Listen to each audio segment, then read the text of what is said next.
Hi everyone, welcome to Type Talks. Today we have our lovely guest, Spacey, and he has his own YouTube channel that I will link below. And today we will be talking about INTPs. What are some core features of the INTP, would you say? We are troubleshooters, I would say. We identify problems of all sorts and try to figure out how to solve them. I would say more accurately, we're like existential troubleshooters. We don't tend to troubleshoot problems like broken cars. We tend to troubleshoot problems like the human condition. We're detached observers, at least in spirit, meaning we remove ourselves from the situation emotionally, or sometimes it feels like physically, but obviously that's not possible, and we just shed all irrelevant details and all subjective emotional experiences and then try to see things as clearly and objectively as possible. Yeah, to take out like what could be biasing it or making it less true to arrive at what is most true. Or it could just be making noise that is distracting you.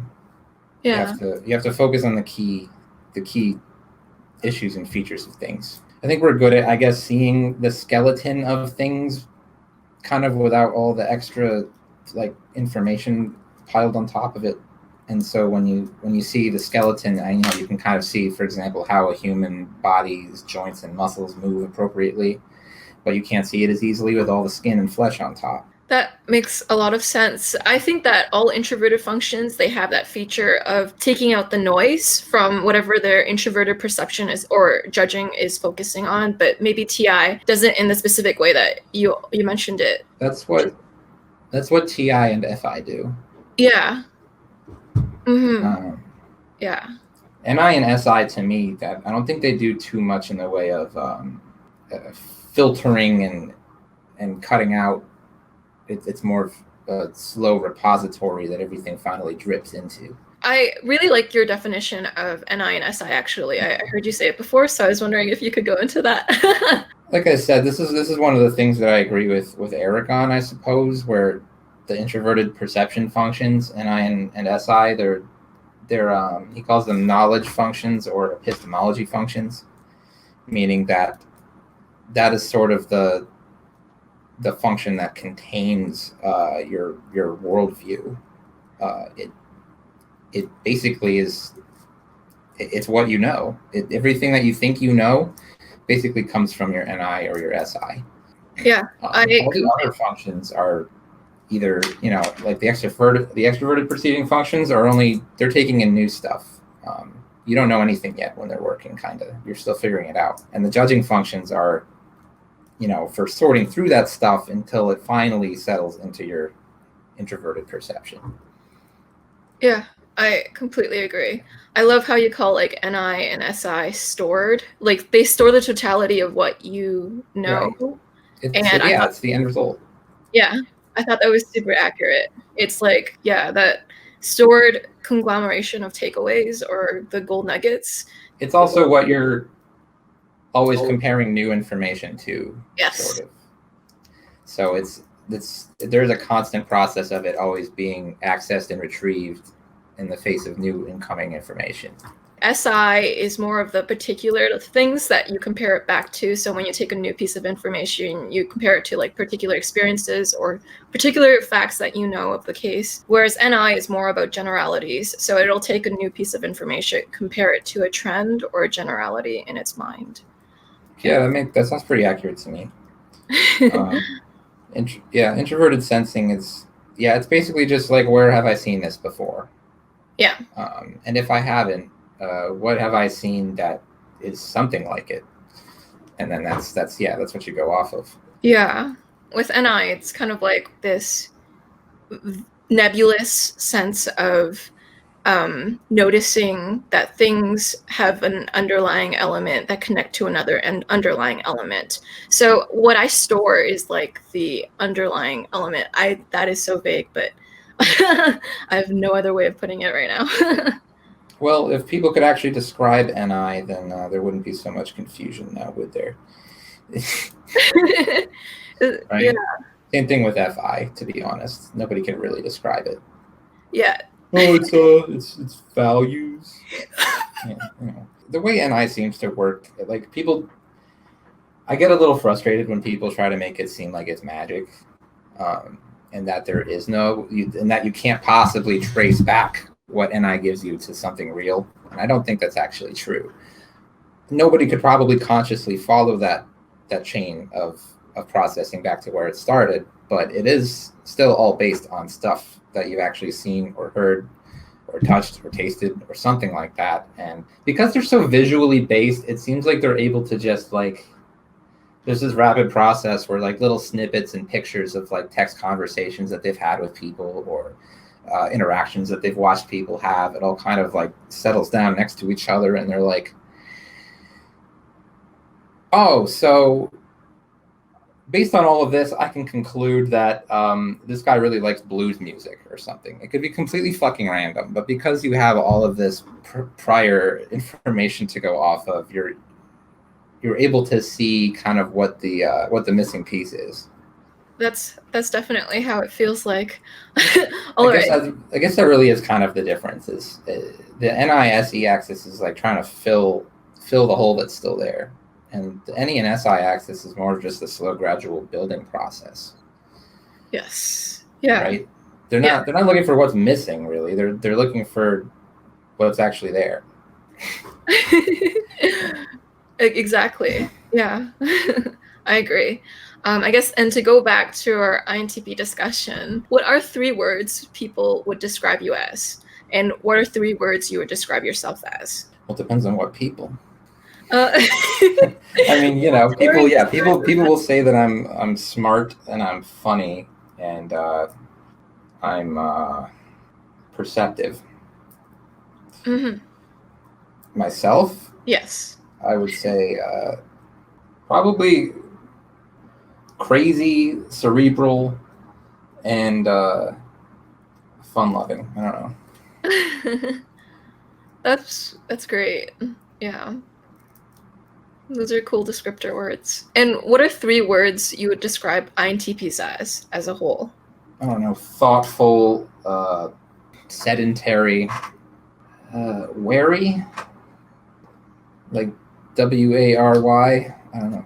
We're it always feels like there's something that we're missing. What is that missing thing? just information that we don't have. Yeah. Or we think we don't have. Does that make you like think a lot to figure out what that missing piece of information is? Yeah. It doesn't usually go anywhere. Like you have to actually go get the information normally. But we'll do that thing which I guess people can refer to as like the TISI loop. I don't really like these like loops and jumpers and stuff. But whatever. It's basically the process where you're going into your SI, basically looking over again what you already know and seeing if there's anything you haven't thought about yet about what you already know. Unfortunately, after you've done that a few times, you're probably not missing anything, but sometimes it feels more comfortable than going to actually learn more so that you can think about it more accurately, especially if that involves, conflict with people or something like that. If you're trying to figure out if somebody likes you or not, you could just go and ask them, but that could get messy. So you'd rather just think about those things that they said to you over and over again, or I don't know. Would you say that like then growth for the INTP would be to like go into the external world and to actually like check or confirm? Yeah, of course. To experience? Mm-hmm. Would that be co-pilot growth then? Like your NE extroverted intuition? Like what is your recommendation for growth for INTPs? Well, I mean, that is definitely the recommendation for growth. We have 2 problems. One, we tend not to, we tend to be afraid to do things. But we also, how do I put this? It's hard for us to get ourselves to really actually go and do things and experience them as opposed to thinking about and understanding how they work. So it's easy for us to be like, I understand this, so there's not actually any point for me to do it because I'm not going to learn anything else. other than how to actually physically do it right. But it won't give me any more theoretical understanding of it. So there's that, right, coupled with the fact that we can get into our comfort zones and be afraid to do things that we feel like we might fail at or something like that. Things that we don't understand enough to avoid all basic errors doing. What has helped you like be more open to new experiences? I mean, other people and drugs. That's I don't know. that makes sense. Yeah. But is it any? Yeah, I mean, generally the way towards growth, as you'll see written everywhere, is to engage your tool function more if you're not doing it enough. But it's also SE, because I've noticed there's this kind of, or at least I think I've noticed, there's this link between your tool function and your polar function, where basically I've kind of used myself as an example for this. So if I'm like sitting in my room playing video games every day, smoking weed, just not doing anything new, that I'm not using my NE the way that I should be. And over time, I'll start to become more stressed and more depressed and more anxious because I'm not actually doing what I should be doing. And in order to take care of that, I think I actually, once you get to critical mass, it's actually my polar function that jumps in, the SE. And that's what caused me to go fly to California and to actually decide on a whim to just stay there. The actual doing crazy things and not knowing what's going to happen. And because my SE was forced, and that caused my NE to kind of kick in at the same time, because now that I'm doing this, I have all this new information coming in because they're all new experiences.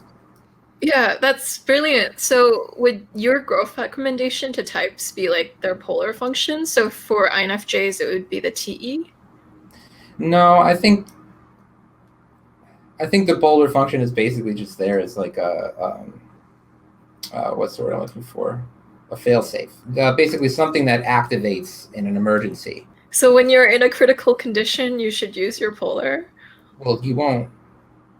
When you're in a critical condition, you'll either end up using your polar automatically, or everything will explode and something will happen. You know what I'm saying? It's like it's like the end of your rope there, and it's either act now or forever hold your peace. It's your last option.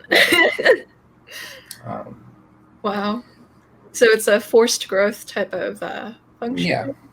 The best thing to do is definitely to put yourself into new experiences. Mostly, I would say, because we do tend to be the types of people who kind of wait around for other people to give us opportunities. At least take the opportunities, because we'll be even too scared to take opportunities that are handed to us sometimes. But that's a good time to actually get what you need without risking too much. So is it like good to like kind of like peer pressure your INTP to put themselves out there more, or is that bad? Like, because you see, you have to. I mean, depending on how mature we are, you kind of have to just like trick us a little bit. Like, you can't say you're supposed to do this, or I think you should do that. You have to suggest it to us. We have to feel like we came to the decision by ourselves, that we decided that it was the logical thing to do. Is it like the TI that's like, I have to be like the final authority? It's that filter that anytime anybody says anything to you, it's like there's this multi-stage process where it's like, is that complete bullshit or no? And then you keep going.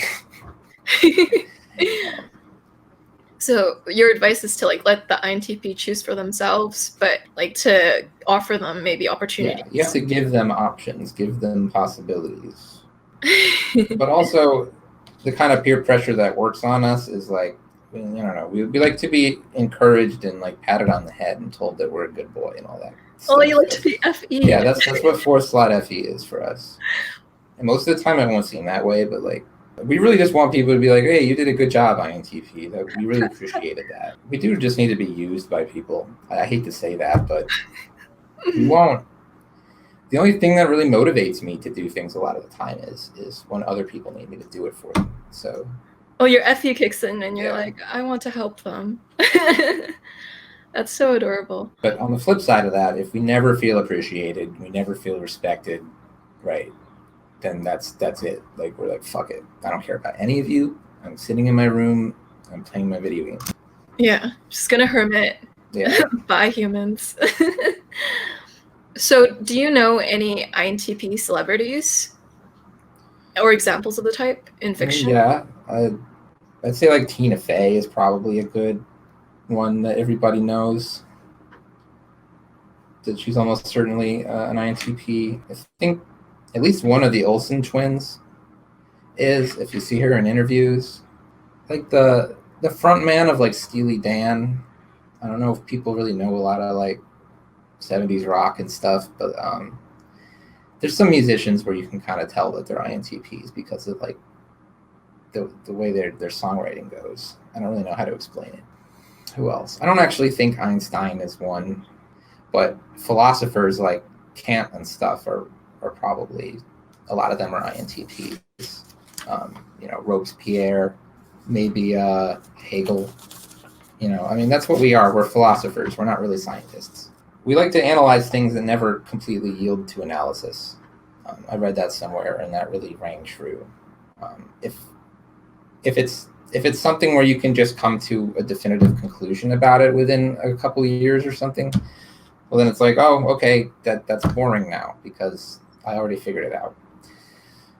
And that's why, at least I, for example, I tend to prefer to think about things like how the human mind works, because who knows when we're ever actually going to understand that. Uh-huh.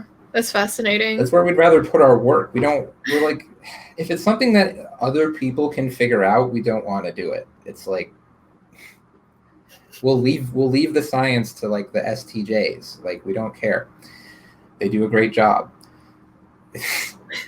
We're just looking for things that other people can't think about or do the same way. Yeah, so it's like having interesting thoughts, like something that provokes interesting thought. Maybe doesn't have like a definitive solution, but you can keep thinking about it in interesting ways. Right. I would say really my favorite thing to do is just to like say something to somebody that gives them an epiphany, basically. Oh, an epiphany.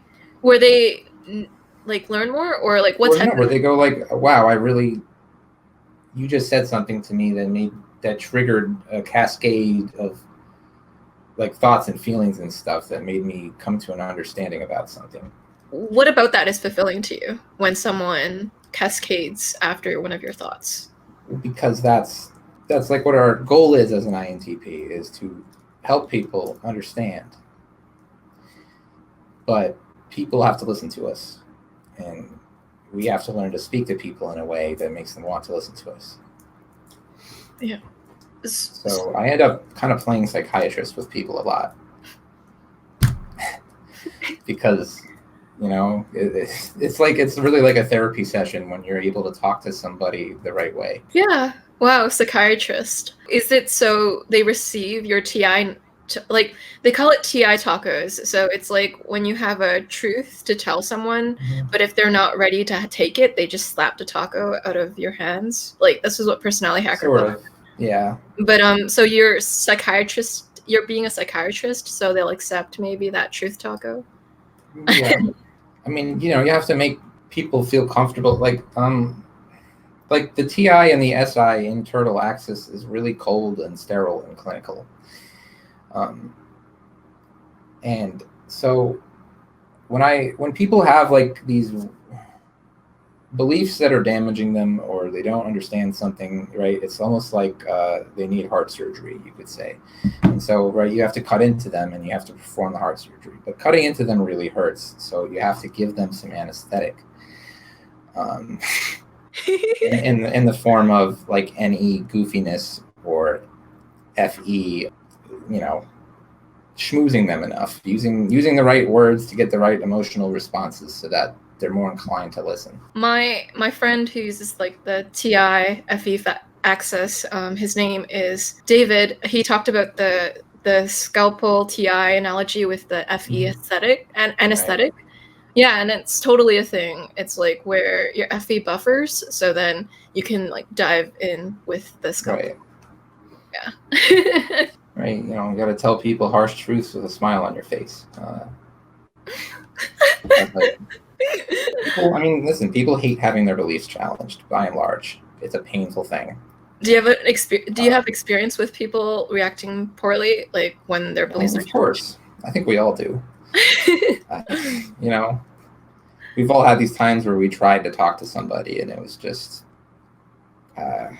okay, we'll agree to disagree, I guess. How does it feel when they do that to you? It doesn't bother me really, at least not anymore. Like even if somebody believes something that I think is silly or not true, as long as it's not hurting anybody, I could not really care less. Like if it makes them happy, like whatever. But I don't like certain untruths spreading around like cancer that everybody starts repeating to each other until everybody believes it, and it causes bad things to happen. Yeah, no, it's true. Like if a truth is spreading like chicken pox, you gotta stop it. But like if it's harmless, then maybe you can let it slide. Like maybe it's not worth the carnage. But well, right. Like most of the time I see people being illogical or weird or unreasonable. It's like, okay, far out, man. You know, you live your life, you do you. What do you think is like the primary contribution of INTPs to the world? I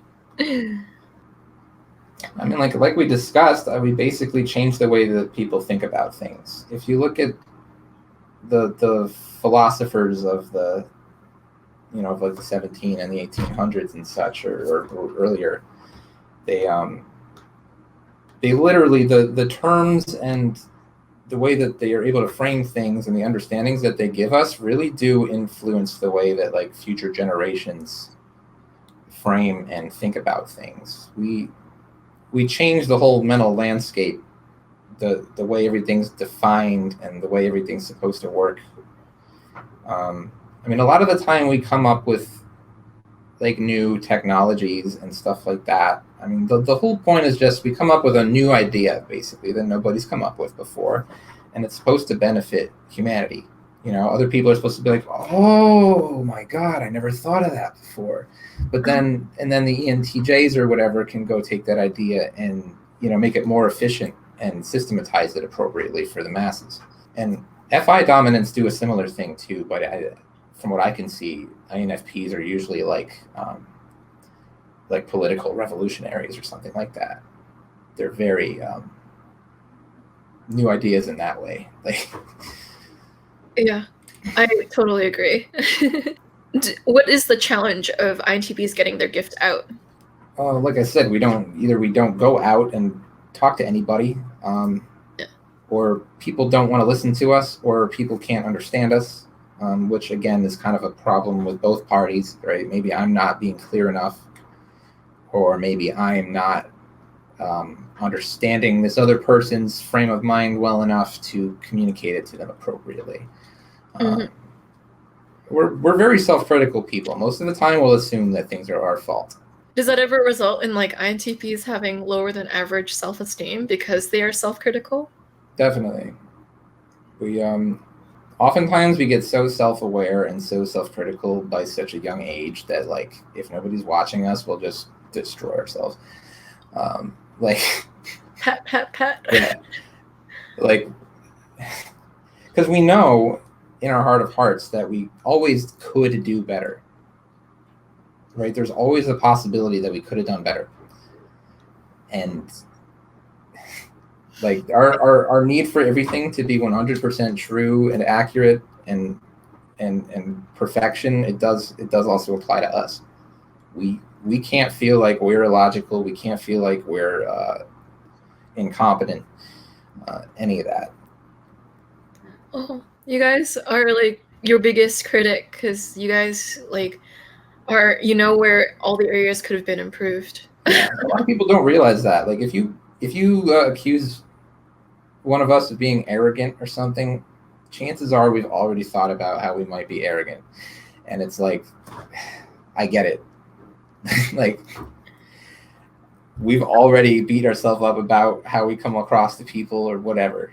There's like almost nothing you could say to us that we haven't already thought about. Oh, wow. Yeah. Yeah. Oh, dang. Guys, don't insult your INTPs. They're already very hard on themselves. Yeah. And we really don't mean to be arrogant or mean or anything like that. Why do you think people perceive INTPs to be that way? Because we can sometimes just like bluntly correct people or something like that in a way that, you know, if somebody says something and then you just like, you're like, actually, that's wrong. This is what it is. And then go back to having your head in the clouds, it does kind of make you look like an asshole. But that's a tendency that we do have to do. But we really, honestly, we just want everybody to be clear about what the truth is. That's literally all that we care about, and there's no feelings involved for us. And, you know, we have to learn to manage other people's feelings. Yeah. Or else they'll like come at you with pitchforks. Yeah. But, you know, it does help when other people understand our perspective too, but it doesn't seem to be something that happens very often. Maybe because there's just not many of us. Because you guys are like introverts. I had someone tell me before, like, because introverts don't speak, what happens is that it gives room for people to assume in between the spaces. And so it's kind of a travesty. Like, I have it happen to me too, like where people just think things of me that aren't true, but because I just don't talk enough to defend myself. But yeah, so I get that. Well, it doesn't help that INTPs, at least, like, I never cared if somebody called me stupid or like a bad name or anything. Like, we don't actually fundamentally care what other people think really at all. And so I can be sitting next to somebody who's saying a whole bunch of stuff about me that isn't true, and I'm just like, okay, believe what you want. And because we don't feel that urge to like defend ourselves or like prove ourselves or demonstrate that we're smarter than anybody else or anything like that. We're just like, I know what's true.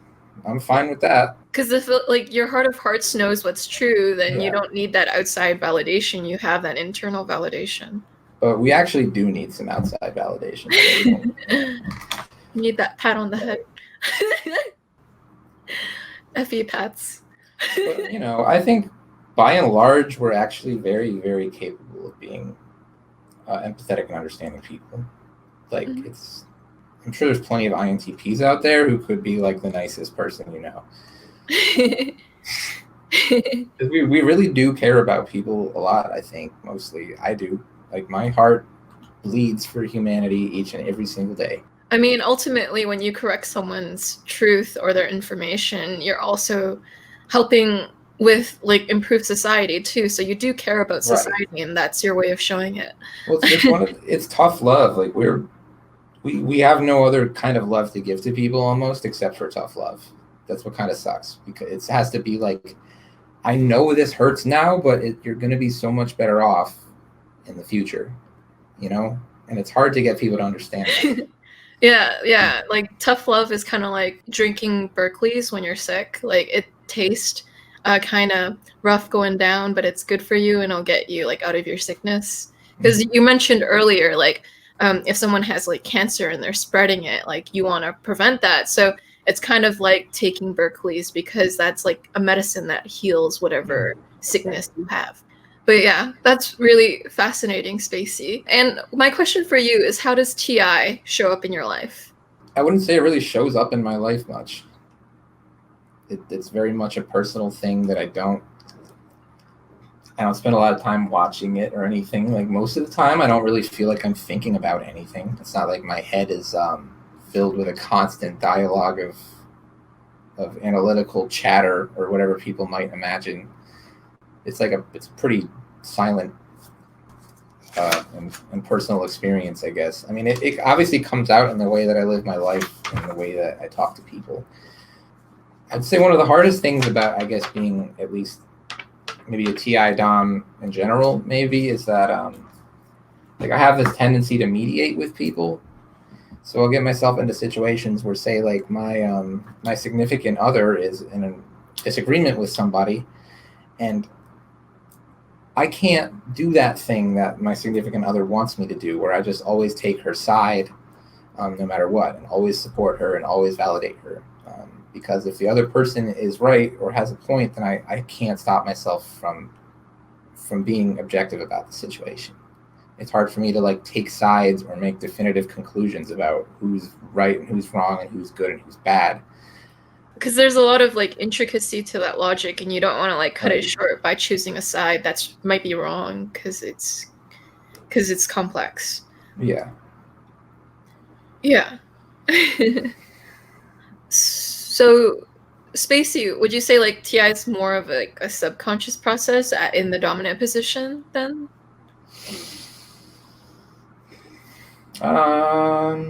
Like how would you identify that you use TI? Like what is the key giveaway that you use TI? I guess you can kind of see us gathering ourselves before we start speaking. Like most of the time, I guess you could say that I'm talking with extroverted intuition. Like I'm just messing around, like joking around, having fun with people, you know, whatever. And then when my TI is actually engaged, you know, you'll see me be like, well, and then it's like, okay, now I'm actually piecing all this together here. I don't know. I guess it is subconscious most of the time. I feel like a lot of the work that it does, I don't have to actually sit there and consciously think through things really hard to come to all my conclusions. It just kind of pieces together. I see. Yeah, but I'm mostly, in a way, when I interact with people, at least if I don't know them very well, I kind of just go ENTP mode. And I'm just trying to be like funny and charismatic and whatever in a way that will get people to like laugh and enjoy having me around or whatever. That's fascinating. It seems like it's just like an easy process for you to use. So I was wondering about your cognitive function, extroverted intuition. Yeah. And you talked about ENTP mode and how like when you're just socializing, you go into that mode, you use your extroverted functions. So I was wondering, what's your experience with extroverted intuition? I mean, my experience with it, I think when it's higher up in the stack, it almost feels like as I walk through the world, there's like a bunch of like holograms of projected possibilities like materializing in front of me everywhere, and it's like this constant navigation process. You know, internally, it's kind of, it results in a lot of self-doubt.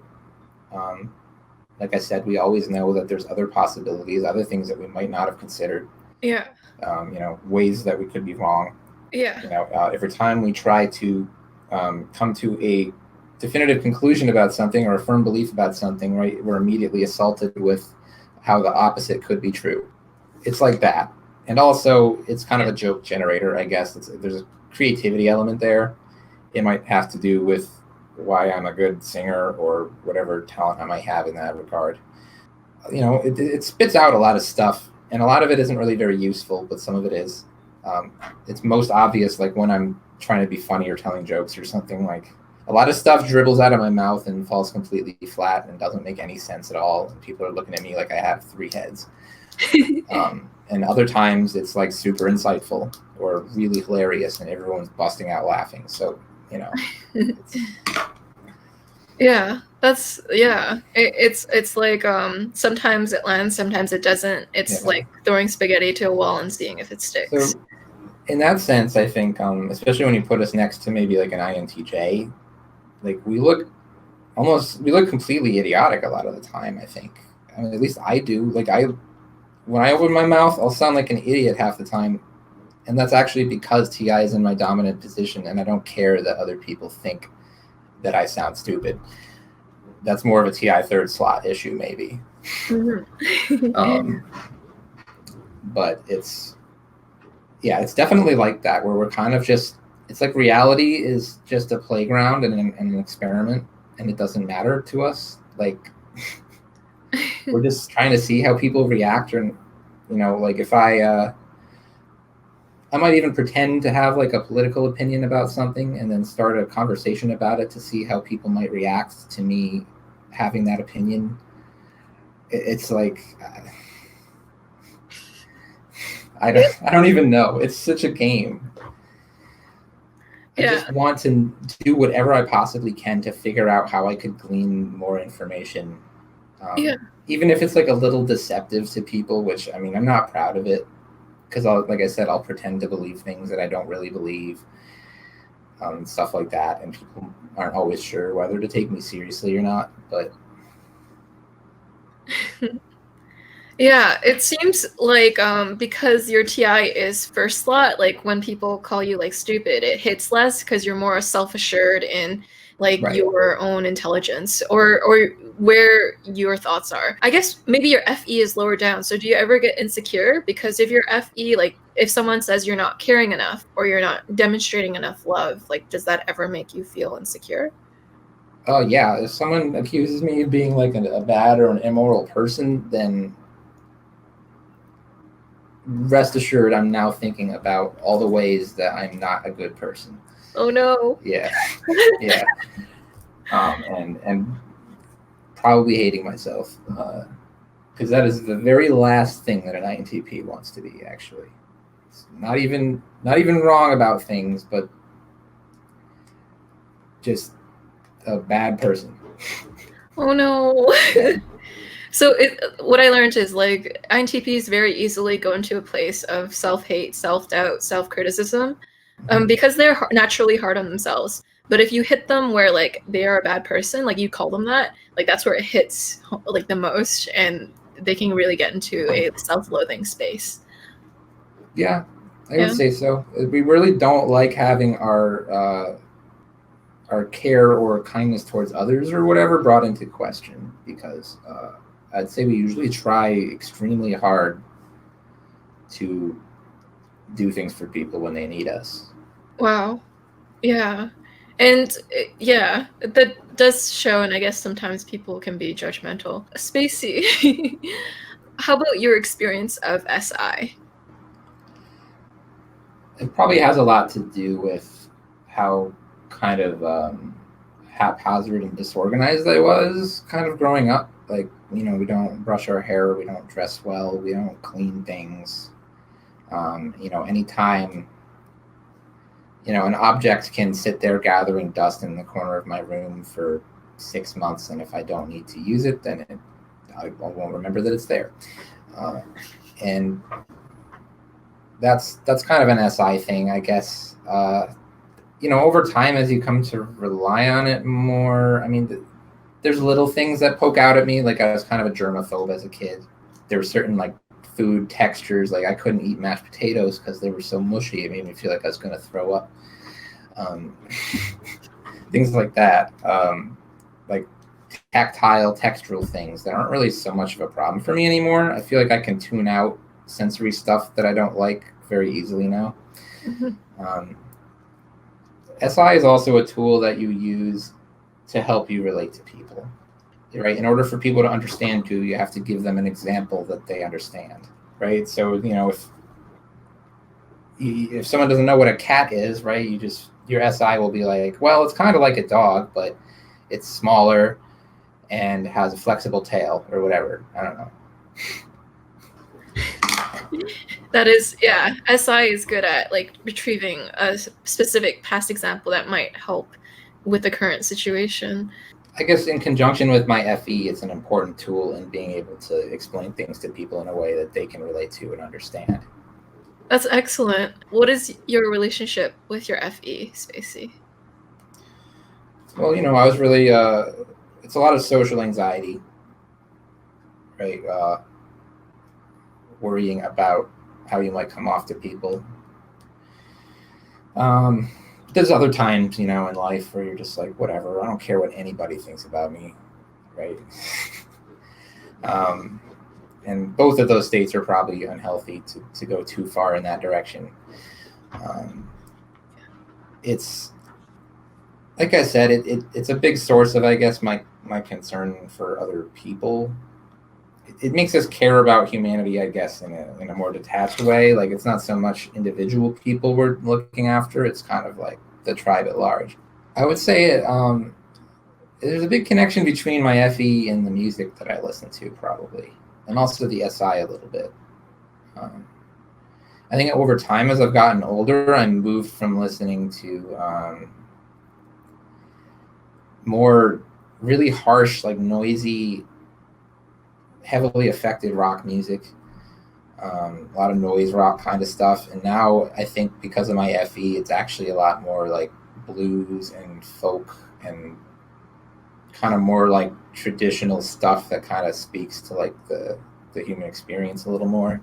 Yeah, so it's a relatable type of song you're gravitating towards? Sort of. It has like I almost want to say there's like a bit of like a rustic or like washed out vibe that I'm sort of looking for too. It's like, it feels earthy. Earthy, yeah. So it's interesting. The earth type in 5-element acupuncture is symbolizes FE, extroverted intuition. So it's interesting how you related music to that. Right. So basically, the earth element, what it has to do with is nurturing and loving and being warm to people. So yeah, cool connection there. What else? I'd like more data on this, but I think when FE is very influential, like with me, like when I listen to music, I have to listen to music that like matches whatever mood I currently have. So if I'm really angry and someone's playing happy music, I don't want to hear it. I don't want to hear that right now. That just makes me feel worse, right? And I don't know if it's different for FI people, if they do the opposite, if they actually use music to put themselves in a different emotional state or something.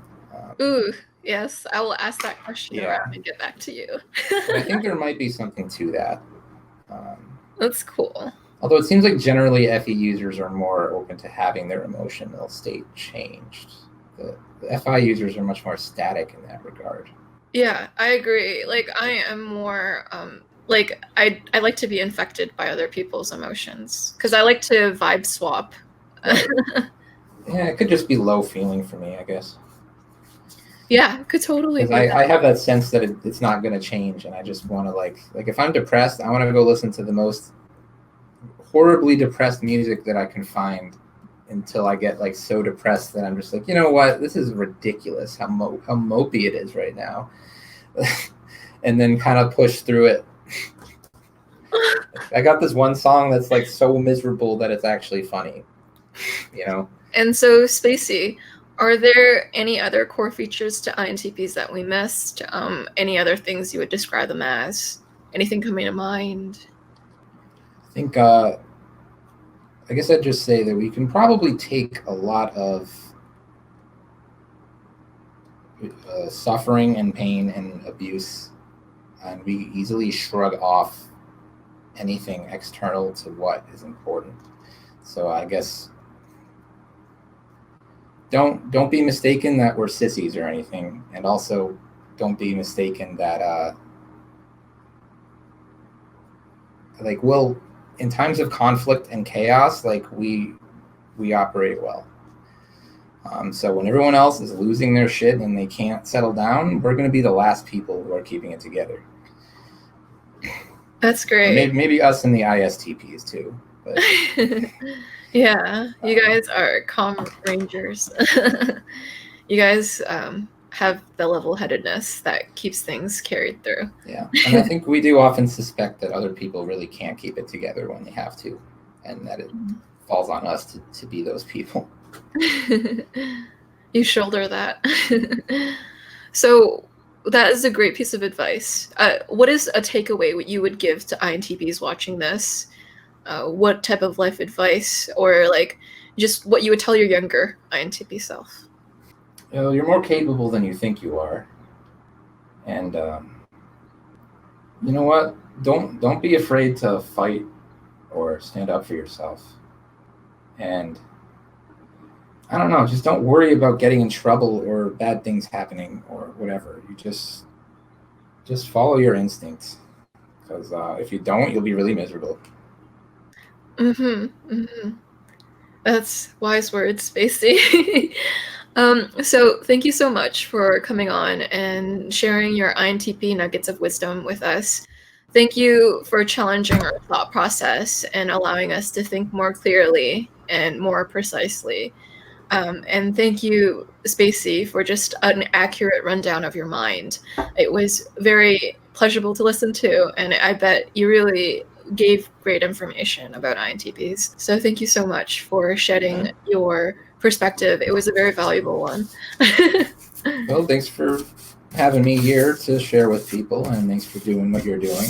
Yeah, and doing a service to the community. Thank you. And it was great having you on. If you like Spacey, which you should because he's awesome, his links is down below. He has a YouTube channel. And thank you, audience members, for watching this long. I always appreciate you guys trucking through these long videos. It makes me feel really cared about, and you really like listening to what I have to say, and this whole thing, it just really makes me happy. So with that said, I'll see you all in the next video. Bye, guys.